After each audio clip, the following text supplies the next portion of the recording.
ಜೀರಿಗೆ ಬೆಲ್ಲವನ್ನು ಇವತ್ತಿನಿಂದ ಹಾಕ್ಸ್ತೀವಿ. ಹಾಂ ಸರಿ.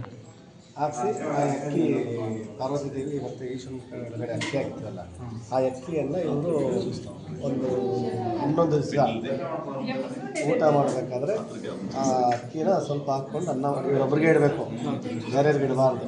ಅನ್ನದಲ್ಲಿ ಅವರು ಅಕ್ಕಿ ಜೀರಿಗೆ ಈಗ ಇವರೊಬ್ಬರಿಗೆ ಸಪ್ರೇಟ್ ಅನ್ನ ಮಾಡಬೇಕು. ಅದರಲ್ಲಿ ಅಕ್ಕಿ ಜೀರಿಗೆ ಎರಡೂ ಸಪ್ರೇಟ್ ಆಗಬೇಕು. ಇಲ್ಲಿಂದ ತಗೊಂಡೋಗಿದ್ದು. ಹೌದು, ಇಲ್ಲಿಂದ ತಗೊಂಡೋಗಿರೋದನ್ನ ನಿಜಾಗ್ರಾಗ ಆದಮೇಲೆ ಧಾರೆ ಊಟ ಮಾಡಬೇಕು. ಜೀರಿಗೆಲ್ಲ ಕೆಳಗಡೆ ಹಾಕಿರೋ ಅಕ್ಕಿ ಎರಡೂ ಮಿಕ್ಸ್ ಮಾಡಿ ಇವರೊಬ್ಬರಿಗೆ ಅನ್ನದಲ್ಲಿ ಸಪ್ರೇಟ್ ಅನ್ನ ಮಾಡಿ ಒಂದು 100 ಗ್ರಾಮ್ ಅನ್ನ. ಈಗ ಅವ್ರು ಒಂದು ಟ್ರಿಪ್ಗೆ 50 ಗ್ರಾಮ್ ತಿಂತಾರೆ, ಆ 50 ಗ್ರಾಮೇ ಮಾಡಬೇಕು. ಜಾಸ್ತಿ ಡಬಲ್ ತಿನ್ನೋದು ಮಾಡಿದ್ರೆ ತಿನ್ನಂಗೆ ಮಾಡಬೇಕು. ಯಾಕೆಂದ್ರೆ ಜೀರಿಗೆನೂ ಇದಾಗಿರ್ತೀವಲ್ವಾ, ಒಂಥರ ಇದಾಗ್ಬಿಡುತ್ತೆ. ಹಾಗಾಗಿ ಒಂದಷ್ಟು ಅಕ್ಕಿ 100 ಗ್ರಾಮಲ್ಲೇ ಮಾಡಿದ್ದೇನೆ.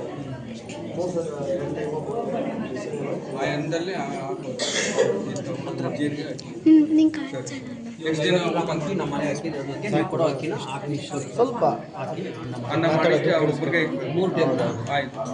3 ಟೈಮ್ ತಿಂತಾರ, 3 ಟೈಮ್ 2 ಟೈಮ್ ತಿಂತಾರ, 2 ಟೈಮ್. ಎಷ್ಟು ದಿನ? 11 ದಿವಸ. 11 ದಿವಸ.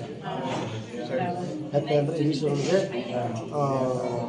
ಏಕಾದಶ ಅಂದರೆ 11 ರುದ್ರರು ಅವತಾರ, ಅದಕ್ಕಾಗಿ 11 ದಿವಸ.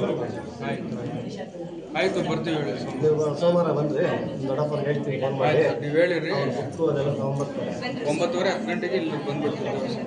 10 ಗಂಟೆ ಹೆಚ್ಚು ಕಮ್ಮಿ ಆದರೂ ಪರವಾಗಿಲ್ಲ, ಬಂದರೆ ನಿಮ್ಗೆ ಫೋನ್ ಮಾಡಿ, ಮನೆ ಬಿಡೋಕೆ ನಿಮ್ಗೆ ಫೋನ್ ಮಾಡಿ ಬರ್ತಾ ಇದ್ದೀವಿ ಅಂತ ಹೇಳ್ತೀವಿ. ಹ್ಞೂ